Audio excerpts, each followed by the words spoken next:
The late afternoon sun painted Dusty Creek, Texas in shades of amber and rust as the Wells Fargo stagecoach rolled down Main Street, kicking up clouds of dust that hung in the still air like a shroud. The town had been waiting for this moment for weeks, ever since word spread that Jake McCready had finally answered one of those mail-order bride advertisements. Eleanor Rose clutched her worn leather satchel as the coach lurched to a stop outside the general store. Her heart hammered against her ribs, and she could feel the sweat beading beneath her dark blue traveling dress despite the evening chill. Through the small window, she could see faces gathering, curious, judgmental faces that would soon decide her fate. The driver, a grizzled man named Pete, climbed down and opened the door. "This is your stop, ma'am. Dusty Creek, Texas." Eleanor took a deep breath and stepped down from the coach, her boots hitting the dusty street with a soft thud. The moment her feet touched Texas soil, she heard it, the whispers that cut through the evening air like knives. "Lord Almighty, look at the size of her. McCready ordered himself a real cow, didn't he? Poor bastard's gonna need a stronger horse." Eleanor's cheeks burned, but she kept her chin high. She'd heard worse in Boston. The difference was, in Boston, she'd had somewhere to run. Here, in this godforsaken town in the middle of nowhere, she was trapped. Sarah Jenkins emerged from the general store, her sharp eyes taking in every detail of Eleanor's appearance with the precision of a hawk spotting prey. "You must be Miss Rose," she said, her voice sweet as honey and twice as dangerous. "Mrs. Rose, actually," Eleanor replied quietly. "I was married before." "Was?" Sarah's eyebrows shot up. "What happened to your husband, dear?" "The war," Eleanor said simply, and something in her tone made even Sarah pause. Deputy Frank Morrison pushed through the small crowd, his badge catching the last rays of sunlight. He was handsome in a rough way, with sandy hair and pale blue eyes that held too much cruelty for Eleanor's comfort. "Ma'am," he said, tipping his hat in mock courtesy. "I'm Deputy Morrison. Jake McCready asked me to escort you to the hotel until he can. Well, until he's ready to meet you." The way he said it made Eleanor's stomach clench. She could see the doubt in every face around her, could feel their judgment pressing down like a physical weight. "Where is Mr. McCready?" she asked. Morrison shrugged. "Out on the range, I reckon. Said he'd be in town tomorrow morning." More whispers rippled through the crowd. "Probably changed his mind already. Can't blame him. Should have been more specific in that letter about what he wanted." Eleanor felt tears prick at her eyes, but she refused to let them fall. She'd sold everything she owned to make this journey, had pinned all her hopes on the carefully worded letters she'd exchanged with Jake McCready over the past 6 months. Letters that had spoken of loneliness, of a desire for companionship, of building something real together on the Texas frontier. Maybe she'd been a fool to believe them. As Deputy Morrison led her toward the ramshackle hotel, Eleanor caught sight of a figure in the shadows beside the saloon, a tall man in a dark hat, watching silently. Even in the gathering dusk, she could feel the intensity of his gaze. But before she could get a better look, he melted back into the shadows, leaving her to wonder if she'd imagined him entirely. Eleanor's room at the Dusty Creek Hotel was small and sparse, a narrow bed, a washstand with a cracked mirror, and a single window that looked out onto Main Street. The walls were thin enough that she could hear every conversation in the saloon next door, and unfortunately, most of those conversations seemed to be about her. She sat on the edge of the bed, still wearing her traveling dress, and pulled out the bundle of letters from Jake McCready. His handwriting was bold and sure, each word carefully chosen. She read her favorite passage again. "I ain't looking for perfection, Miss Rose. I'm looking for a woman with a good heart and a strong spirit. The frontier is hard on folks, but it's honest too. If you can find beauty in a Texas sunset and strength in the morning's work, then maybe we can build something real together." Those words had given her hope during the darkest days in Boston, after the creditors had taken her boarding house and she'd been left with nothing but debts and bitter memories. Jake McCready had seemed like salvation, a chance to start over, to be valued for something other than her appearance. Now, listening to the cruel laughter drifting up from the saloon, she wondered if she'd been living in a fantasy. Did you see the look on Morrison's face when he saw her? A man's voice carried clearly through the floor. Thought he was gonna burst out laughing right there. MacReady's gonna take one look and send her packing on the next stage, another voice agreed. Assuming there's room on the stage for her and the other passengers, a third man added, and the resulting laughter made Eleanor flinch. She moved to the window and looked down at the street. Most of the town had settled in for the night, but the saloon was still busy. Through the swinging doors, she could see men drinking and playing cards, their voices carrying easily in the still air. A movement in the shadows across the street caught her attention. The same tall figure she'd noticed earlier was there again, leaning against the wall of the livery stable. This time, she could see him more clearly in the light spilling from the saloon's windows. He was indeed tall, well over 6 feet, with broad shoulders and a lean build that spoke of hard work and harder living. His dark hair was visible beneath his hat, and even from this distance, she could sense something different about him. While the men in the saloon were loud and boisterous, this man possessed a stillness that was almost magnetic. As if sensing her gaze, he looked up at her window. Even through the glass and across the street, Eleanor felt the impact of his eyes meeting hers. For a moment, neither moved. Then he touched the brim of his hat in what might have been a greeting and disappeared back into the shadows. Eleanor's heart was racing for reasons she couldn't quite understand. Could that have been Jake MacReady? He was supposed to be out on the range, but maybe. A knock at her door interrupted her thoughts. She opened it to find Rosa Martinez, one of the saloon girls, holding a tray with a bowl of stew and a cup of coffee. "Thought you might be hungry," Rosa said quietly. "It's not much, but it's hot." Eleanor was surprised by the kindness. "Thank you. That's very thoughtful." Rosa glanced down the hallway, then stepped into the room and closed the door behind her. "Don't mind them downstairs," she said softly. "Men in this town got nothing better to do than run their mouths." "Do you know Jake MacReady?" Eleanor asked hopefully. Rosa's expression grew thoughtful. "I know him. He's different from the others. Keeps to himself mostly, but he's got a good reputation. Fair with his workers, honest in his dealings."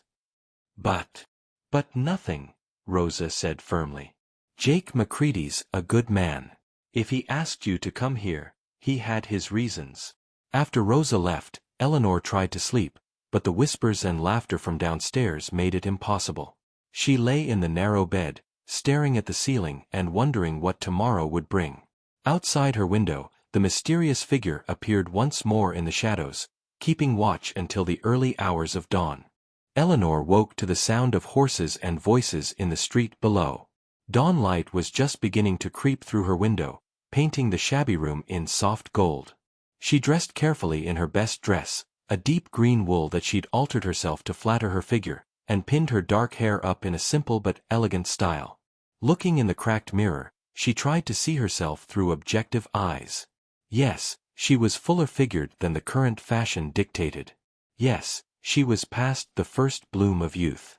But she was also intelligent, capable, and stronger than anyone in this town could possibly imagine. Downstairs, the hotel's small dining room was already buzzing with conversation that stopped abruptly when she appeared. Eleanor held her head high as she took a table by the window, ignoring the stares and whispers. "Coffee, miss." The waitress, a tired-looking woman named Betty, at least had the decency to be polite. "Please. And some breakfast if you have it." As Betty brought her coffee and a plate of eggs and biscuits, Eleanor became aware that the entire room was watching her eat. Every bite was scrutinized, every movement judged. She felt like an animal in a zoo. "Think MacReady will show up?" she heard Deputy Morrison ask loudly from across the room. "If he's smart, he'll stay on his ranch," Sarah Jenkins replied. "Save himself the embarrassment." Eleanor set down her fork, her appetite gone. Through the window, she could see more people gathering on the street. Apparently, her meeting with Jake MacReady was going to be the morning's entertainment. Doc Hayes, a kind-faced man in his 50s, approached her table. "Miss Rose? I'm Dr. Hayes. Welcome to Dusty Creek." "Thank you," Eleanor said, grateful for at least one friendly face. "Don't let them get to you," he said quietly. "Small towns can be challenging for newcomers." Before Eleanor could respond, the sound of approaching hoofbeats made everyone in the room freeze. Through the window, she saw a lone rider coming down Main Street on a magnificent black horse. Even from a distance, she recognized the tall, silent figure from the shadows. Jake McCready. He dismounted with fluid grace and tied his horse to the hitching post outside the hotel. Eleanor's breath caught in her throat as she got her first clear look at him in daylight. He was even more imposing than she'd imagined. Tall and broad-shouldered, with dark hair and intense eyes that seemed to see everything. His clothes were simple but well-made: dark pants, a white shirt, and a leather vest. He wore no gun that she could see, but something in his bearing suggested he didn't need one. The entire dining room had gone silent. Eleanor could hear her own heartbeat as Jake's boots echoed on the wooden sidewalk, growing closer. The door opened, and he stepped inside. His eyes swept the room once, taking in the expectant faces, the cruel smiles, the atmosphere of barely contained anticipation. Then his gaze found Eleanor. For a moment that seemed to last forever, they simply looked at each other. Eleanor saw no disappointment in his eyes, no disgust or regret. Instead, she saw something that made her breath catch: recognition, as if he was seeing exactly what he'd expected to find. Jake removed his hat, revealing thick dark hair with just a touch of silver at the temples. "Miss Rose," he said, his voice deep and calm. "I'm Jake McCready." Eleanor stood on unsteady legs. "Mr. McCready. It's a pleasure to finally meet you." Around them, the room was so quiet she could hear the tick of the clock on the wall. Everyone was waiting to see what would happen next, waiting to see if Jake would find some polite way to reject her, to send her back to Boston on the next stage. Instead, Jake stepped closer and offered his arm. "Would you care to take a walk with me, Miss Rose? I'd like to show you the ranch." The simple gesture sent a shock through the room. Eleanor heard Sarah Jenkins make a small, choked sound of surprise. "I'd like that very much," Eleanor said, accepting his arm. As they walked toward the door together, Eleanor felt the weight of every stare, every whispered comment. But with Jake's steady presence beside her, somehow none of it seemed to matter. They were almost to the door when Deputy Morrison's voice cut through the silence. "McCready, you sure about this? There's no shame in changing your mind." Jake stopped and turned slowly to face the deputy. When he spoke, his voice carried the quiet authority of a man who'd never had to raise it to be heard. "Deputy Morrison," he said calmly, "I'd appreciate it if you'd keep your opinions about my personal affairs to yourself." The rebuke was mild, but something in Jake's tone made Morrison take a step back. And then Jake did something that no one in Dusty Creek would ever forget. Jake turned back to Eleanor, his dark eyes warm despite the tension crackling through the room. "Miss Rose," he said formally, "I've been looking forward to this day for months. Would you do me the honor of becoming my wife?" The words hit the crowded dining room like a thunderclap.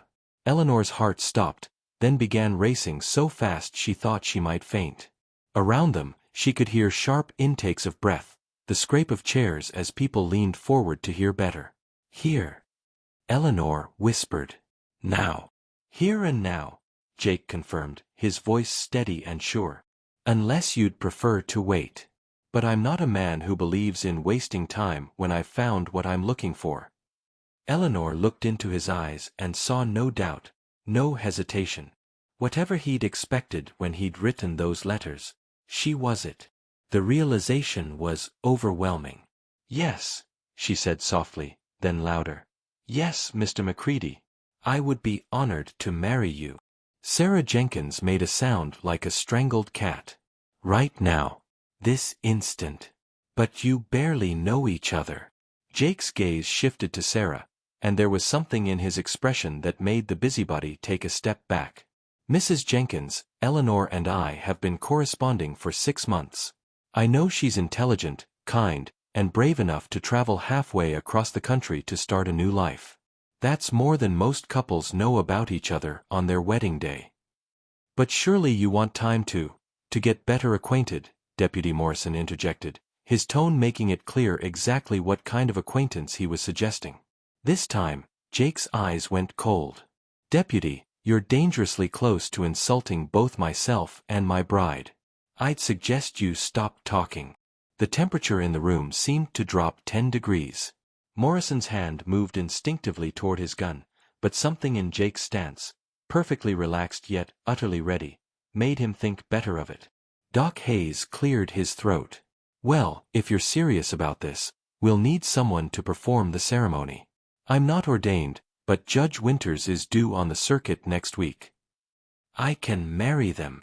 Everyone turned to see Father Miguel Santos entering the dining room. The elderly priest served the small Catholic community in Dusty Creek and the surrounding ranches, traveling a circuit that covered hundreds of miles. Father, Jake said with genuine warmth, I didn't expect to see you until Sunday.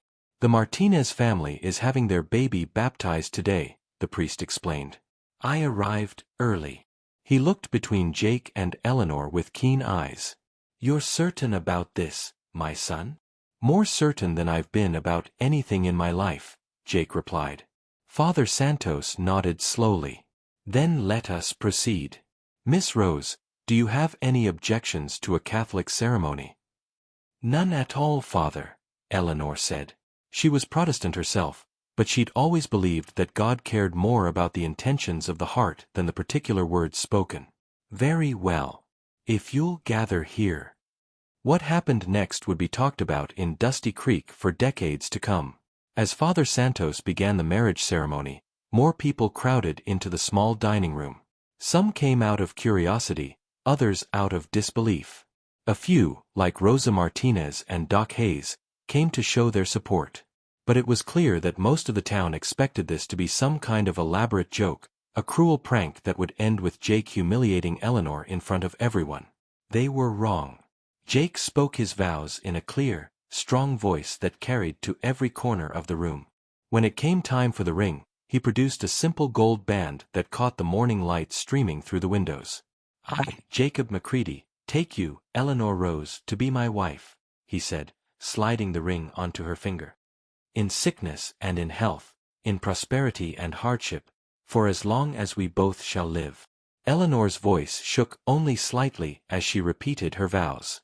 I, Eleanor Rose, take you, Jacob McCready, to be my husband. In sickness and in health, in prosperity and hardship, for as long as we both shall live. By the power vested in me by the Church and the territory of Texas, Father Santos said solemnly, I now pronounce you husband and wife. You may kiss your bride, Jacob. Jake stepped closer to Eleanor, his large hands gentle as they cupped her face. Mrs. McCready, he said softly, and then he kissed her. It was a gentle kiss, respectful but unmistakably real. When they separated, Eleanor saw something in Jake's eyes that made her knees weak, not duty or resignation, but genuine tenderness. The room erupted in a mixture of shocked murmurs and scattered applause. But before anyone could voice their opinions, Jake made another gesture that would become legendary in Dusty Creek. Without warning, he swept Eleanor up into his arms, lifting her as easily as if she weighed nothing at all. The room fell dead silent as Jake held Eleanor in his arms. She was a full-figured woman, but he lifted her with such ease that it seemed effortless. Her dark green dress pooled around them, and her face was flushed with surprise and something that might have been joy. Jake, she whispered. What are you doing? Taking my wife home, he said simply, loud enough for everyone to hear. He turned toward the door, carrying Eleanor as if she were the most precious thing in the world. The crowd parted before them like water, too stunned to speak. Deputy Morrison's mouth hung open. Sarah Jenkins looked like she'd been slapped. As they reached the door, Jake paused and looked back at the assembled townspeople. When he spoke, his voice carried the quiet authority of a man who had never needed to prove himself to anyone. Eleanor is my wife now, he said calmly. She's under my protection, and she has my name. Anyone who shows her anything less than the respect due a married woman will answer to me. Is that understood? The silence stretched on until Doc Hayes started clapping slowly. Rosa Martinez joined him, then a few of the ranch hands who had wandered in to see what the commotion was about. Soon, about half the room was applauding, while the other half stood in shocked silence.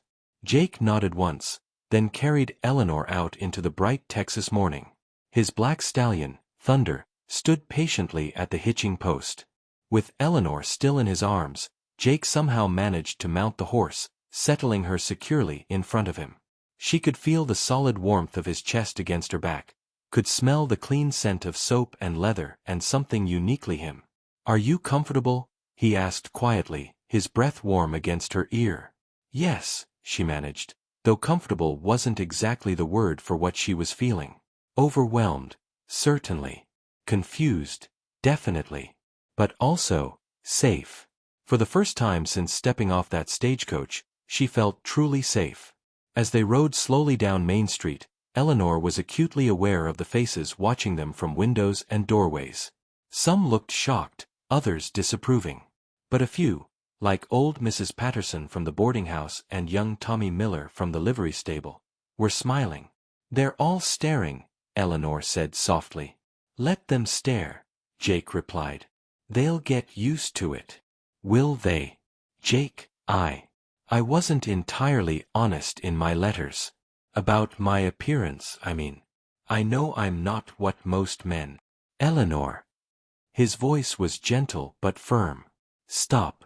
You're exactly what I was hoping for." She twisted in the saddle to look at him, searching his face for any sign of deception. "How can you say that? You don't even know me. I know you're brave enough to travel 1,000 miles to marry a stranger. I know you write beautiful letters that show a good heart and a sharp mind.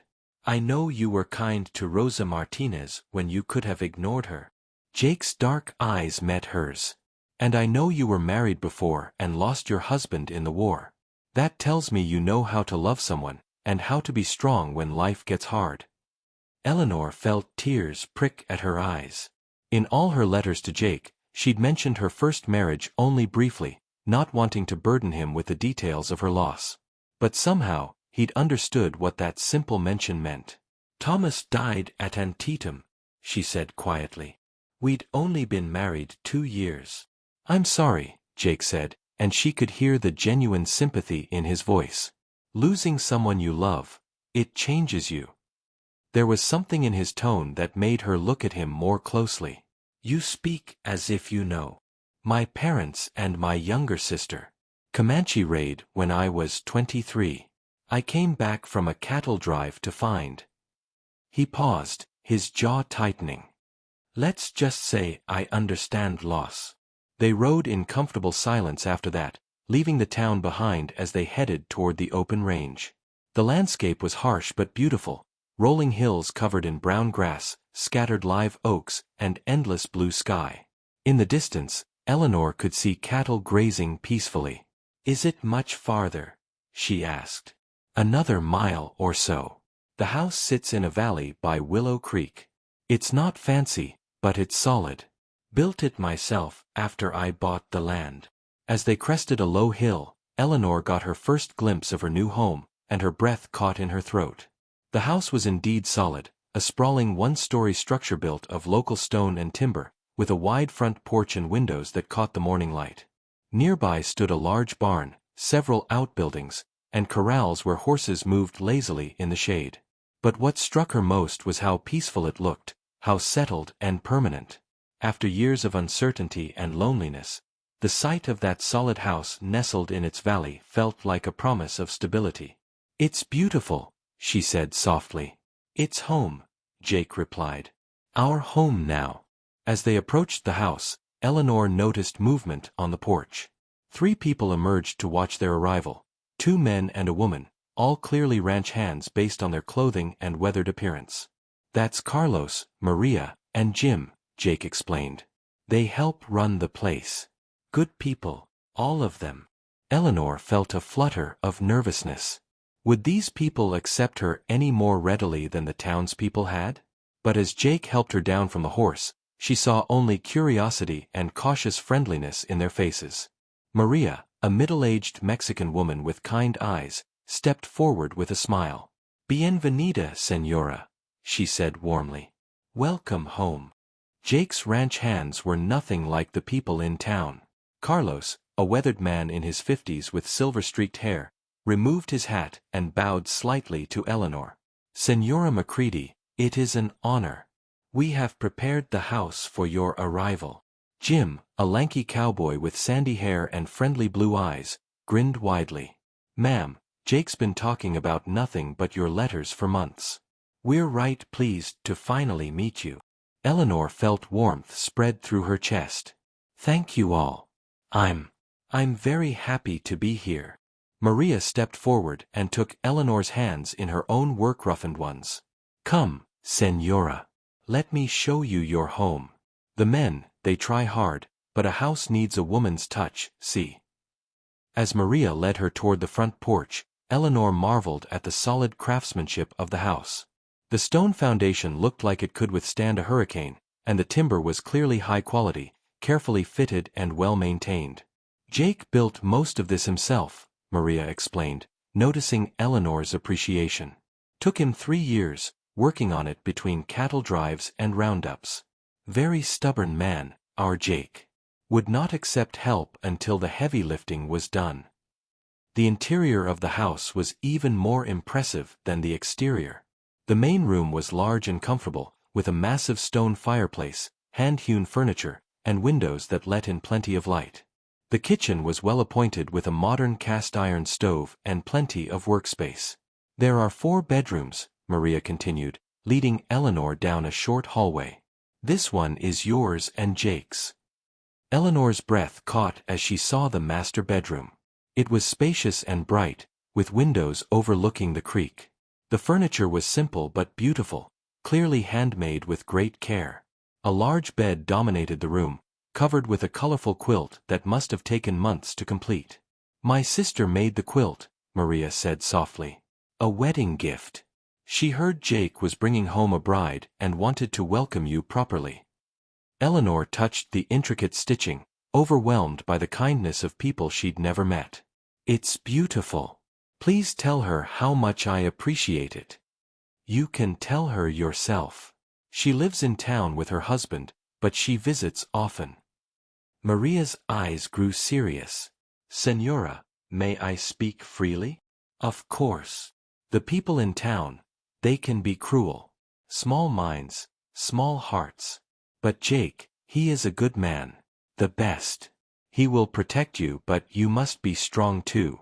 This land, it makes strong women or it breaks weak ones. Eleanor met Maria's gaze steadily. I've been broken before, Maria. I survived. I'm stronger now. Maria smiled. Bueno. I can see this. Come, let me show you the rest. The tour continued through the other bedrooms, a study lined with more books than Eleanor had expected to find on a cattle ranch, and a small room that had clearly been set up as a sewing room. Jake thought you might like this space, Maria explained. He remembered from your letters that you enjoy needlework. Eleanor was touched by his thoughtfulness. In her letters, she'd mentioned her sewing only in passing, but Jake had clearly paid attention to every detail. They returned to the main room to find Jake and the men discussing ranch business. As Eleanor approached, their conversation stopped. Everything all right? Jake asked, his eyes searching her face. It's perfect, Eleanor said honestly. Truly perfect. Relief flickered across Jake's features. Good. I was hoping you'd like it. Carlos cleared his throat. Boss, we should probably discuss the Peterson situation. Jake's expression darkened. What about Peterson? He was in town yesterday, talking loud about the new senora. Saying things that ain't proper to repeat in front of a lady. Eleanor felt her stomach clench. Who's Peterson? Neighboring rancher, Jake said grimly. We've had some disagreements about water rights and property boundaries. He's been looking for ways to cause trouble. What kind of things was he saying? Eleanor asked, though she wasn't sure she wanted to know. Jim and Carlos exchanged uncomfortable glances. It was Maria who answered, her voice sharp with anger. He said Jake must be desperate or loco to marry a woman who looks like, well, he used words that are not fit for decent company. Eleanor felt heat rise in her cheeks, but before she could respond, Jake's voice cut through the air like a whip. Where is Peterson now? Probably at his ranch, Carlos said. But Jake, you can't go riding over there looking for a fight. That's what he wants, an excuse to cause more trouble. I won't have him insulting my wife. And I won't have you getting shot over my honor, Eleanor said firmly. Jake, I appreciate you wanting to defend me, but I've heard worse than anything Peterson could say. Jake's jaw was tight with anger. That's not the point, Eleanor. You're my wife now. An insult to you is an insult to me, and to this ranch. Eleanor could see the situation was escalating, and she had a feeling that if Jake rode out in his current mood, someone was going to get hurt. She needed to defuse the tension, but how? Then an idea struck her, risky, but potentially effective. Actually, she said calmly, I think I'd like to meet this Mr. Peterson. Everyone stared at her, as if she'd lost her mind. Eleanor, Jake said slowly, that's not a good idea. On the contrary, she replied, her voice growing stronger with conviction. I think it's an excellent idea. And I know exactly how we're going to do it. Absolutely not, Jake said flatly. Eleanor, Peterson is dangerous. He's been trying to provoke me into a confrontation for months, and I won't give him the chance to hurt you to get to me. Eleanor sat down in one of the hand-hewn chairs and folded her hands in her lap. Jake, may I ask you something? Of course. How long have you and Peterson been feuding? Jake exchanged glances with Carlos. About 2 years, ever since he tried to claim water rights to the north section of my land. And in those 2 years, how much has it escalated? He's cut my fences, driven off some of my cattle, spread lies about my business dealings in town, Jake said grimly. Last month, he accused me of rustling his livestock. All of which makes you look like the aggressor when you react, Eleanor observed. Peterson's not just trying to provoke you, Jake. He's trying to destroy your reputation so that when something serious happens, the town will side with him. Maria nodded thoughtfully. The Señora is right. Peterson, he is like a snake. He strikes from hiding, then coils back and waits. So what do you suggest? Jake asked, though Eleanor could see he was still opposed to whatever she was planning. We turn his own strategy against him, Eleanor said. Peterson is counting on me being an embarrassment to you, a weakness he can exploit. What if, instead, I become your greatest strength? Jim leaned forward, intrigued. How do you figure to do that, ma'am? Eleanor smiled, and for the first time since arriving in Texas, she felt truly confident. By being exactly what this community needs, whether they know it or not. She stood and walked to the window, looking out at the valley that was now her home. Jake, in your letters, you mentioned that there's no school in Dusty Creek. No doctor except for Doc Hayes, who covers 3 counties. No organized church services except when Father Santos makes his circuit. That's right, Jake said slowly. It's a hard place. People make do. People shouldn't have to just make do, Eleanor said firmly. I was a teacher in Boston before I married Thomas. After he died, I ran a boarding house and learned basic medical care from the doctor who treated my tenants. I can read and write in 3 languages, I can organize community events, and I know how to make a place feel like home instead of just a place to survive. Understanding dawned in Carlos's eyes. You want to become indispensable to the town. Exactly. Let Peterson spread his poison about my appearance all he wants. When I'm teaching his neighbors' children to read, when I'm helping Doc Hayes deliver babies, when I'm organizing harvest festivals and Christmas celebrations, do you think those neighbors will care what I look like? Jake was staring at her with something that might have been awe. Eleanor, that's brilliant. But it's also dangerous. Making yourself visible, putting yourself out there, is exactly what Peterson won't expect, Eleanor finished.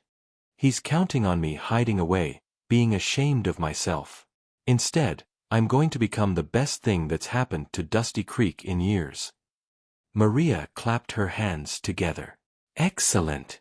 But where do we start?" Eleanor's smile turned mischievous. "With the thing Peterson will least expect, a dinner party." Jake nearly choked on the coffee Maria had poured him. "A what?" "A dinner party. Here, at the ranch.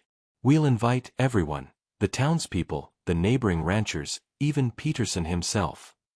Eleanor's eyes sparkled with determination. "We'll show them exactly what kind of woman you married, and we'll do it on our own terms, in our own home." "Eleanor," Jake said carefully, "after what happened in town this morning, I don't think most of those people would come." "Oh, they'll come," Eleanor said confidently. "Curiosity alone will guarantee that. They want to see how this story ends, whether the fat mail-order bride will embarrass herself, whether you'll regret your choice, whether Peterson can humiliate us both in front of the entire community. And instead, they'll discover that I can cook better than anyone in 3 counties, that I can discuss everything from cattle breeding to Shakespeare, and that you didn't just marry me, you chose me. There's a difference, and by the end of the evening, everyone will know it." Carlos was grinning now. "Señora, you are either very brave or very loca." "Probably both," Eleanor admitted. "But Jake, think about it. Right now, Peterson holds all the cards because he's controlling the narrative. We need to change that story, and the best way to do it is to invite everyone to see the truth for themselves." Jake was quiet for a long moment, his dark eyes studying her face. "You're really willing to do this? To put yourself in front of all those people who were so cruel this morning?" "I'm not willing," Eleanor said firmly. "I'm determined. Jake, I didn't come all this way to hide in this beautiful house you built. I came here to build a life with you, and that means facing down the people who want to see us fail." "When?" Maria asked practically. "Saturday night. That gives us 5 days to prepare and send invitations." Eleanor's mind was already racing with plans. "Maria, can you help me with the cooking? I'll need to learn what ingredients are available locally." "See, of course. But señora, feeding 30 people or more. Leave that to me. In Boston, I regularly prepared meals for 25 boarders." Eleanor turned to Jim and Carlos. "Would you be willing to help serve? I know it's not typical ranch work, but—" "Ma'am," Jim interrupted, "if you're fixing to show those town folks what they're dealing with, we'll do whatever you need." Jake stood slowly, and Eleanor could see him turning the plan over in his mind. "Eleanor, if we do this, there's no going back. Whatever happens at this dinner party will determine how the town sees us for years to come." "I know," she said simply. "That's exactly why we have to do it right." Jake walked over to her and took her hands in his large, calloused ones. "You realize that if this goes wrong, Peterson will have ammunition against us for months." "And if it goes right?" "If it goes right," Jake said slowly, "Peterson won't know what hit him." Eleanor felt a surge of excitement mixed with terror. "So we'll do it." Jake lifted her hands to his lips and kissed her knuckles gently. "Mrs. McCready, I'm beginning to think I married the most dangerous woman in Texas." "Is that a yes?" "That's a yes." As the others began discussing logistics, Eleanor felt a moment of pure clarity. For the first time since Thomas died, she felt truly alive, not just surviving, but thriving. Whatever happened at this dinner party, she was ready to fight for the life she and Jake were building together. But as the sun began to set over the Texas hills, none of them could have predicted just how high the stakes would become by Saturday night. The next 5 days passed in a whirlwind of activity that transformed the McCready Ranch into something resembling a military campaign headquarters. Eleanor threw herself into the preparations with the intensity of a general planning a crucial battle, which, in many ways, she was. Maria proved to be an invaluable ally, not just in the kitchen but in understanding the complex social dynamics of Dusty Creek. As they worked together preparing invitation lists, Maria filled Eleanor in on the essential details about each family.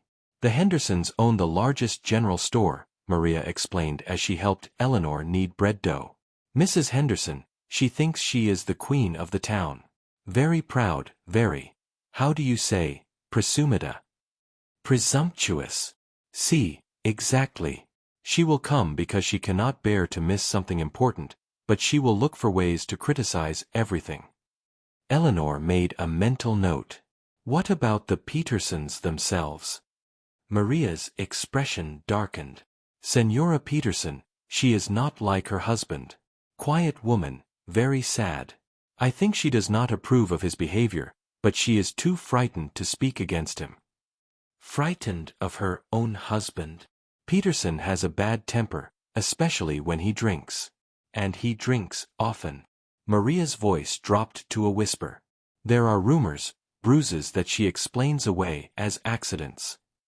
Eleanor's heart clenched. She'd known women like Mrs. Peterson in Boston, trapped in marriages to cruel men, with nowhere to turn for help. Perhaps this dinner party could serve more than one purpose. The invitations themselves became works of art. Eleanor used her finest penmanship and the good paper Jake had purchased during his last trip to San Antonio. Each invitation was personally written and delivered by either Carlos or Jim, ensuring that the recipients understood this wasn't a casual gathering but a formal social event. Jake watched the preparations with a mixture of admiration and growing anxiety. Eleanor, he said on Thursday morning as she directed Carlos and Jim in moving furniture to create more seating space, are you sure about the menu? Beef Wellington and chocolate soufflé aren't exactly typical ranch fare. That's precisely the point, Eleanor replied, checking items off her meticulously organized list. Anyone can serve beans and cornbread. I want to serve something that will make them remember this evening for the rest of their lives. What if they don't like fancy food? Eleanor paused in her list-making and looked at her husband. Over the past few days, she'd begun to read his expressions, and she could see that his concern went deeper than worries about the menu. Jake, she said gently, are you having second thoughts about this whole plan? He ran a hand through his dark hair, a gesture she'd learned he made when he was troubled. It's not that. It's just. Eleanor, I've spent years building a reputation in this community. If this goes wrong, we'll face the consequences together, she interrupted. But Jake, hiding away won't protect your reputation. Peterson is already spreading lies about us. At least this way, we control the battlefield. Before Jake could respond, the sound of approaching horses made them both look up. Through the window, Eleanor could see a small group of riders coming up the valley, and she recognized the lead rider immediately. Peterson, Jake said grimly, his hand moving instinctively to where his gun would hang if he were wearing it. Eleanor felt her pulse quicken, but she forced her voice to remain calm. How convenient. I was wondering when he'd show up. Eleanor, I want you to go inside. Let me handle this. Absolutely not. We're married, Jake. We face things together, remember? Eleanor smoothed her skirts and checked her hair in the hall mirror. Besides, this might be exactly the opportunity we need. Opportunity for what? Eleanor's smile was razor-sharp.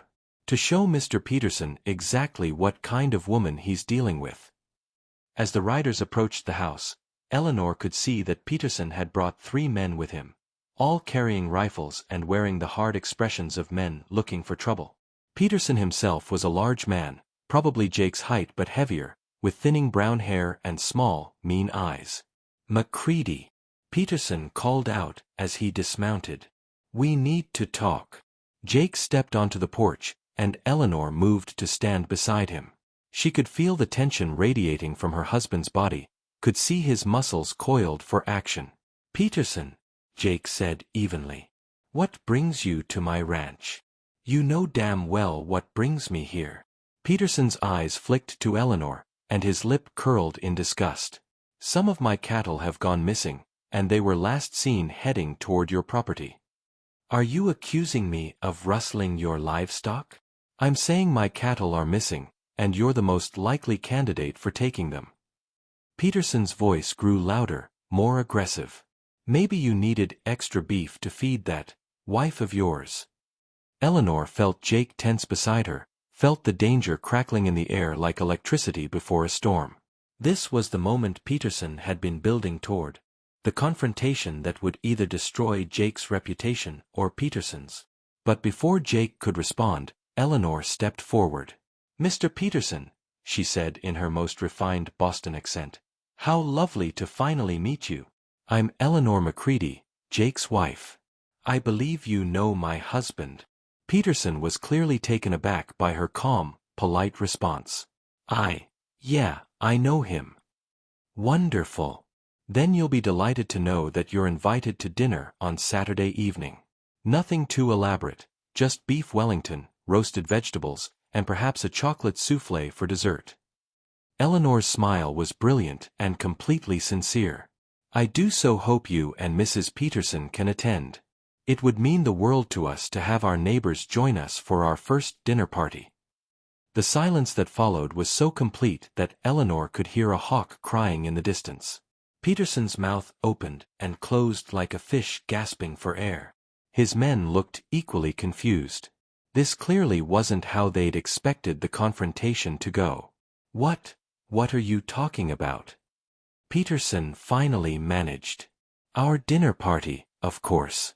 We're inviting all the neighboring families. It seemed like the perfect way to introduce myself to the community." Eleanor tilted her head as if a thought had just occurred to her. "Oh, but perhaps you're too busy looking for your missing cattle? How many did you say were missing?" 12 head, Peterson said automatically, still looking bewildered. 12. Goodness, that is serious. Jake, darling, perhaps we should help Mr. Peterson search for his cattle. After all, what are neighbors for?" Jake, who had been watching this exchange with growing amazement, found his voice. "Of course. Carlos, would you and Jim saddle up? We'll help Mr. Peterson track his missing livestock." "Now wait just a minute," Peterson sputtered. "I didn't ask for your help." "Nonsense," Eleanor said brightly. "We're neighbors. Neighbors help each other in times of trouble. And 12 missing cattle certainly qualifies as trouble." She turned to Peterson's men with the same brilliant smile.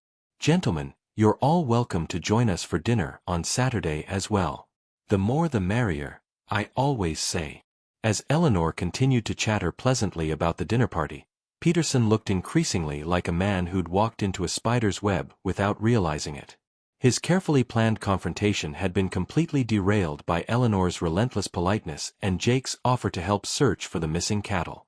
But Eleanor wasn't finished yet. What she said next would change everything. "Actually," Eleanor continued, her voice taking on a thoughtful tone, "while you gentlemen are searching for Mr. Peterson's cattle, I think I'll ride into town and personally deliver a few more dinner invitations. I'm particularly hoping Sheriff Williams can attend. I understand he's been quite concerned about the recent cattle thefts in the area." Peterson's face went white. "Sheriff Williams?" "Oh yes," Eleanor said innocently. "Jake mentioned that there have been several ranchers who've lost livestock recently. I thought the sheriff might appreciate a social evening to discuss community safety with all the local ranchers present. You know how these things are so much easier to resolve when everyone can talk face to face." Jake was staring at his wife with something approaching awe. In the space of 5 minutes, Eleanor had transformed Peterson's attempted confrontation into a community cattle search with law enforcement oversight. Peterson couldn't refuse the help without looking suspicious, and he couldn't object to the sheriff's involvement without seeming like he had something to hide. That's not necessary," Peterson said weakly. "Nonsense. Community cooperation is always necessary." Eleanor clapped her hands together as if delighted by her own idea. "In fact, why don't we make this a real community effort? I'll ride into town and ask the sheriff to organize search parties for all the recent thefts. Perhaps we can solve several cases at once." Carlos, who had been watching from the barn, caught Jake's eye and nodded almost imperceptibly. Eleanor couldn't see it, but Jake understood the signal. Carlos knew something about Peterson's missing cattle. "Peterson," Jake said carefully, "when exactly did you notice your cattle were missing?" "Yesterday morning," Peterson replied, but there was something shifty in his expression. And where exactly were they last seen? Near the north section of my property, close to the creek. Eleanor noticed that one of Peterson's men, a young cowboy with nervous eyes, shifted uncomfortably at this statement. Which creek would that be? Jake pressed. Willow Creek runs along the boundary between our properties. Yes, that one, Peterson said quickly. Too quickly, Eleanor thought. She'd learned to read people during her years running a boarding house, and Peterson was definitely lying about something. Well then, she said brightly, that settles it. Jake, why don't you take Mr. Peterson and his men to search the north section? I'll ride to town and speak with Sheriff Williams. If the cattle wandered onto our property, we'll certainly find them. Eleanor, Jake said quietly, I don't want you riding alone. Maria can come with me, Eleanor replied. I need to pick up supplies for Saturday's dinner anyway, and I want to invite a few more families personally.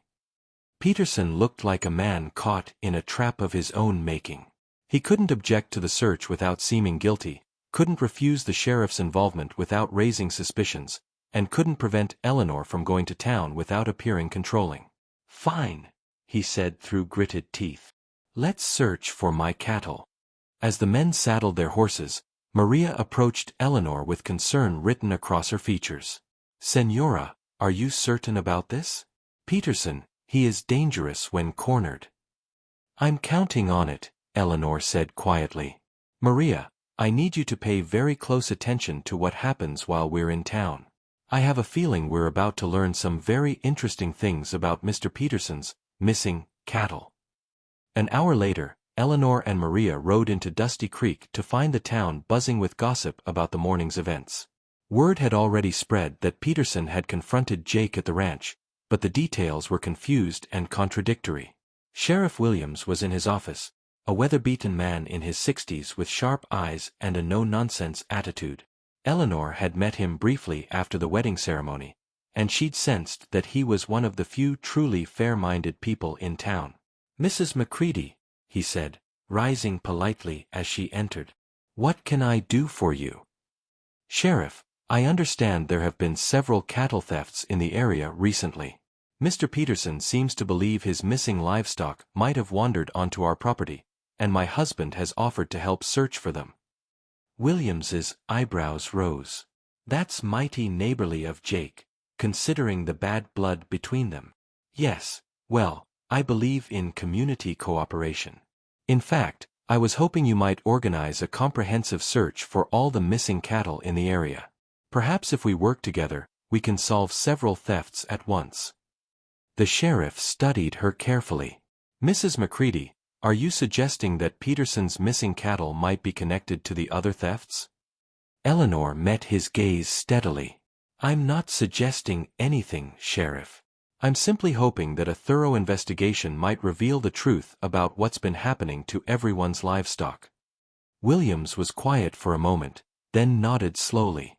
I think that's an excellent idea. In fact, I think I'll ride out to your ranch myself and observe this search. Wonderful. And Sheriff? You're invited to dinner on Saturday evening. I do hope you can attend. As Eleanor and Maria left the sheriff's office, Maria whispered urgently, Senora, what are you really planning? Eleanor's smile was mysterious. Justice, Maria. I'm planning justice. But as they prepared to ride back to the ranch, Eleanor spotted something that made her blood run cold. Mrs. Peterson was standing outside the general store, and even from a distance, Eleanor could see the fresh bruises on her face. The dinner party was no longer just about social politics. It had become something much more important, and much more dangerous. Eleanor dismounted outside Henderson's general store and approached Mrs. Peterson with careful steps. The woman was perhaps 40, with prematurely gray hair and eyes that held the hollow look of someone who had learned to expect pain. Mrs. Peterson? Eleanor said gently. I'm Eleanor McCready. I don't believe we've been properly introduced. Mrs. Peterson startled, her hand moving instinctively to cover the bruise on her left cheek. Oh, Mrs. McCready. I heard about your wedding.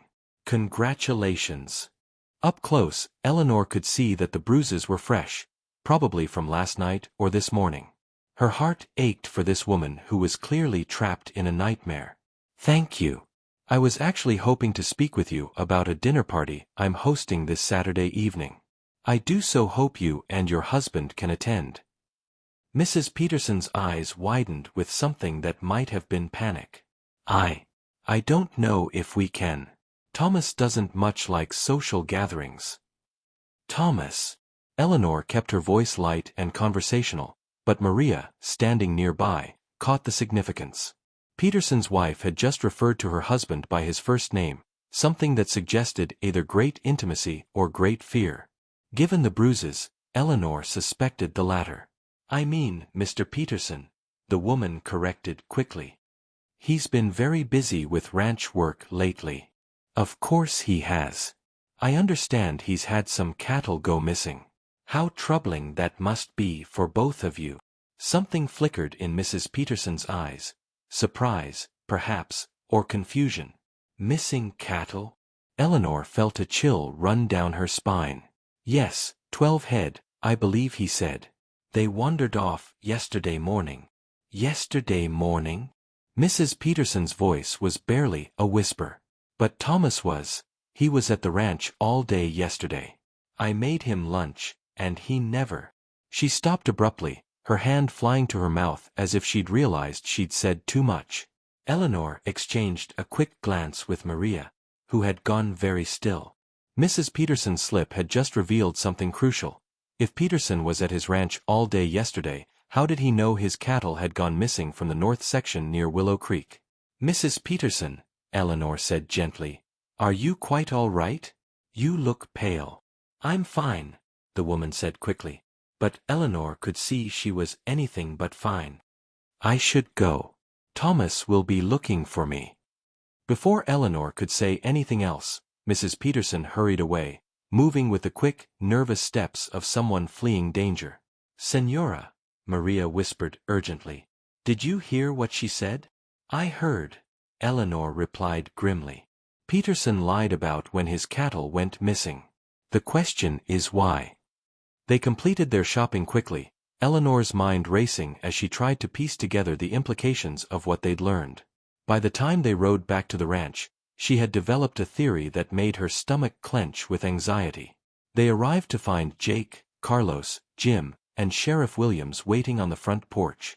The sheriff's expression was grim, and Jake looked like a man who'd just received very bad news. What happened?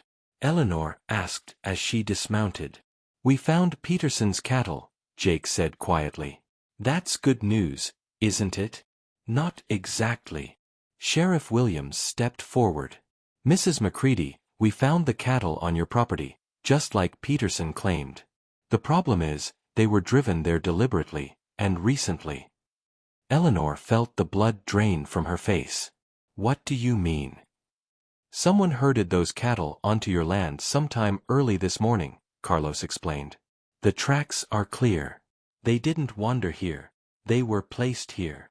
Where's Peterson now? Eleanor asked. Rode back to his ranch with his men, the sheriff said. But he'll be back with a formal complaint, probably with witnesses. Mrs. McCready, this looks very bad for you and Jake. Eleanor's mind was working furiously. Peterson had set them up, but he'd made one crucial mistake. He'd claimed his cattle went missing yesterday, but according to his own wife, he'd been at his ranch all day yesterday. Which meant he couldn't have known they were missing until this morning. Sheriff, she said carefully, what time did you say the cattle were driven onto our property? Based on the tracks, sometime between midnight and dawn. And when did Peterson first report them missing? Williams consulted his notes. He came to my office around 10 this morning, said he'd discovered they were gone when he went to check on them. Eleanor felt a surge of vindication. Peterson's story was falling apart, but she needed more evidence to prove it. Sheriff, I need to ask you something important. When Peterson reported his cattle missing this morning, did he specifically mention that he thought they might be on our property? Actually, yes. He seemed pretty certain that's where they'd be. Interesting. And how would he have known that, if he'd only just discovered they were missing? The sheriff's eyes sharpened. That's a good question, Mrs. Macready. Jake was staring at his wife with growing admiration. Eleanor, what are you thinking?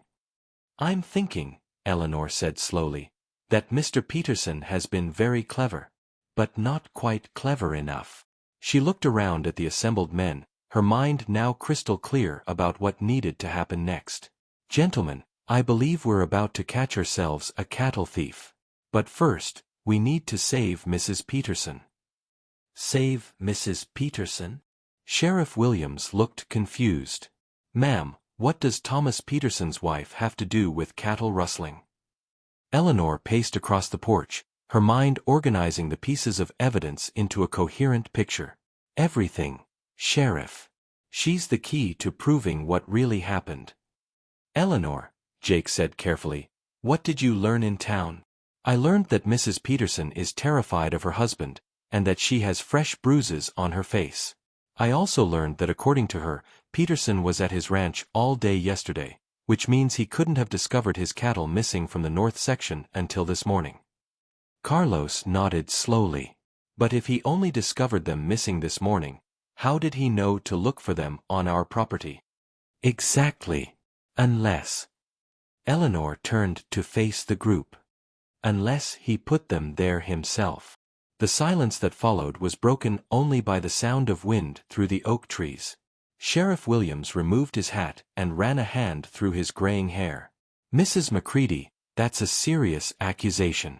You're suggesting Peterson rustled his own cattle and planted them on your property to frame Jake. I'm suggesting that Peterson has been planning this for weeks, possibly months. Think about it. He's been trying to provoke Jake into a confrontation, spreading rumors about his business practices, making accusations. This morning's cattle discovery would have been the final piece of evidence needed to destroy Jake's reputation and possibly get him arrested. Jake's expression was grim. It would have worked, too. If you hadn't thought to involve the sheriff in a community search, Peterson would have discovered his cattle on our property with just his own men as witnesses. But he made mistakes, Eleanor continued. He told his wife one story and us another. He claimed to know where to look for cattle he'd supposedly just discovered missing. And most importantly, he underestimated how observant people can be when they're paying attention. Sheriff Williams was taking notes now. What do you propose we do about it? Eleanor's smile was sharp as a blade. We spring a trap. And we do it at our dinner party on Saturday night. Eleanor, Jake said urgently, if Peterson is willing to frame us for rustling, he's dangerous. We can't put you at risk. Jake, we're already at risk. Peterson won't stop with this failed attempt. He'll try again, and next time he might be more careful about covering his tracks. Eleanor's voice grew determined. But if we can expose him publicly, in front of the entire community, he'll be finished. How? Maria asked. Eleanor looked around the group, her eyes bright with purpose. We're going to tell Mrs. Peterson the truth about what her husband has been doing. And we're going to give her the chance to save herself, and help us save our ranch. Senora, Carlos said worriedly, if Peterson discovers his wife is working against him, then we make sure she's safe before he finds out. Eleanor turned to the sheriff. Williams, I need you to do something for me. Something that might be irregular, but it's for Mrs. Peterson's protection. What did you have in mind? Eleanor outlined her plan quickly, watching as the men's expressions shifted from doubt to amazement to grudging admiration. It was risky, potentially dangerous, and completely dependent on Mrs. Peterson's willingness to stand up to her abusive husband. It could work, the sheriff admitted finally. But if it goes wrong, Peterson will know we're onto him. He might run, or worse, he might decide to settle this with gunfire.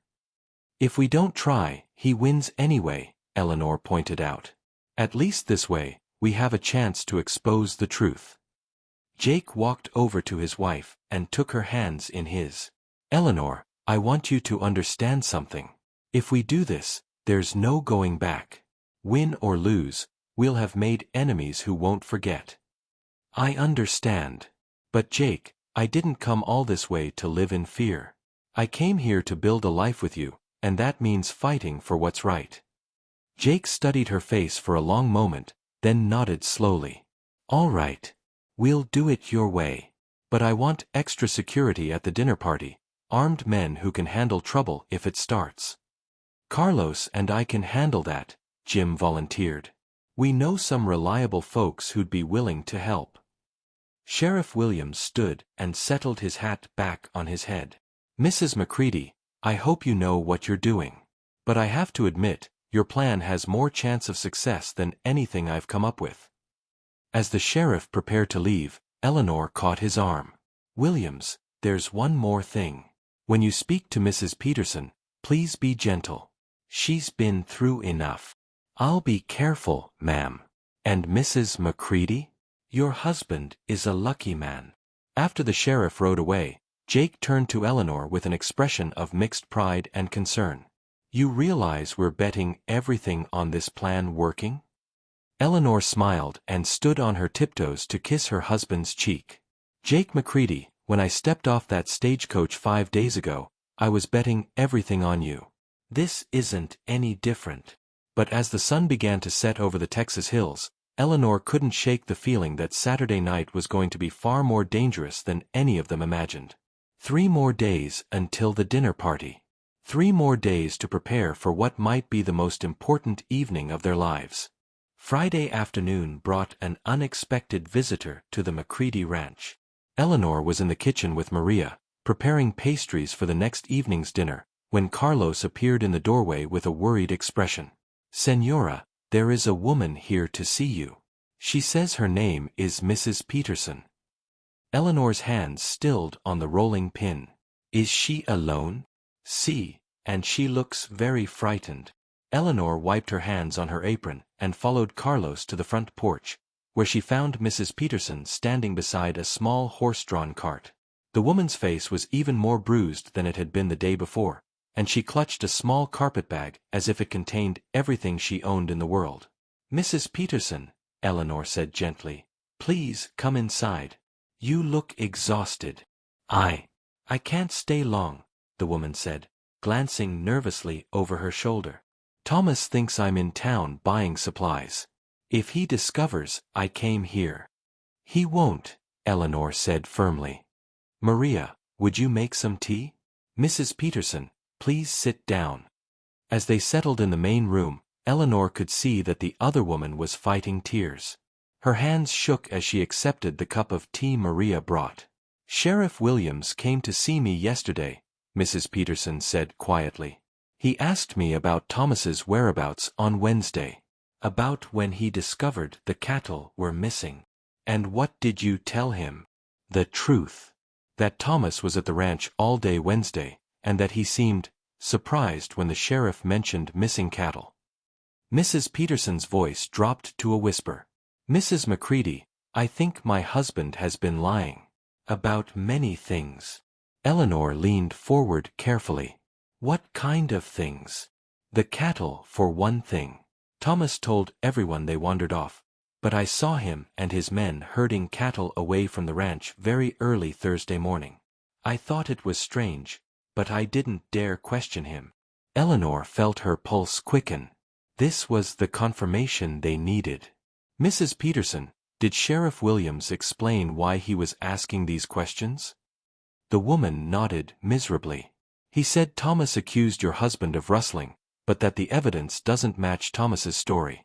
He said there might be charges brought against Thomas for making false accusations. How do you feel about that? Mrs. Peterson was quiet for a long moment, staring into her teacup. When she looked up, Eleanor saw something new in her eyes, not just fear, but determination. Thomas has been difficult for years, she said carefully. The drinking, the temper, the way he treats people in town. I kept hoping he would change, but lately, it's gotten worse. She touched the bruise on her cheek, unconsciously. When Sheriff Williams told me what Thomas had done to you and your husband, I realized I couldn't stay silent anymore. Good people don't deserve to suffer because of my husband's lies. Eleanor reached over and took the woman's hand. Mrs. Peterson, you don't have to go back to him. There are alternatives. Where would I go? I have no family, no money of my own. Thomas controls everything, the ranch, the bank accounts, even the clothes I wear. You could stay here, Eleanor said impulsively. At least until you figure out what you want to do. Oh, I couldn't possibly. Why not? This house has plenty of room, and I could use help preparing for tomorrow's dinner party. Eleanor's mind was racing with possibilities. Mrs. Peterson, what if I told you there was a way to make Thomas face consequences for what he's done? Not just to us, but to you? The woman's eyes widened. What do you mean? Eleanor explained the plan she and Jake had developed, watching as hope and terror warred in Mrs. Peterson's expression. You want me to confront Thomas in front of the entire community? Mrs. Peterson asked. I want you to tell the truth. About the cattle, about his lies, about how he's treated you. Mrs. Peterson, you have more power than you realize. You're the only witness who can prove what really happened. But if I do this, Thomas will never forgive me. He'll what? Beat you. Threaten you. Destroy your life. Eleanor's voice was gentle but firm. Mrs. Peterson, he's already doing all of those things. The only difference is that now you have the chance to stop him. Mrs. Peterson was crying now, silent tears that spoke of years of suppressed pain and fear. I don't know if I'm brave enough. You are, Eleanor said with absolute conviction. You rode over here alone, knowing the risk. You told Sheriff Williams the truth when you could have stayed silent. You've been surviving Thomas Peterson for years. That takes enormous courage. What if he tries to hurt me? Or hurt you? Then we'll be ready for him. Mrs. Peterson, you won't be facing him alone. You'll have Jake, Sheriff Williams, and everyone else who's tired of Thomas Peterson's bullying. The woman was quiet for a long moment, wrestling with years of conditioning that had taught her to submit and endure. Finally, she looked up with something resembling steel in her eyes. If I do this, she said slowly, I want your word that you'll help me leave Dusty Creek afterward. I can't stay here once Thomas is exposed. It wouldn't be safe. You have my word, Eleanor said immediately. We'll help you get anywhere you want to go, and we'll make sure you have enough money to start over. Mrs. Peterson nodded once, decisively. Then I'll do it. But Mrs. McCready, I hope you understand what you're asking of me. If this goes wrong, it won't just be your ranch at stake. It will be my life. Eleanor squeezed the woman's hand. I understand. And I promise you, we will not let Thomas Peterson hurt you again. As Mrs. Peterson agreed to stay at the ranch until after the dinner party, Eleanor felt the familiar mix of excitement and terror that came with high stakes. Tomorrow night, everything would be decided. But first, they had to survive the next 24 hours.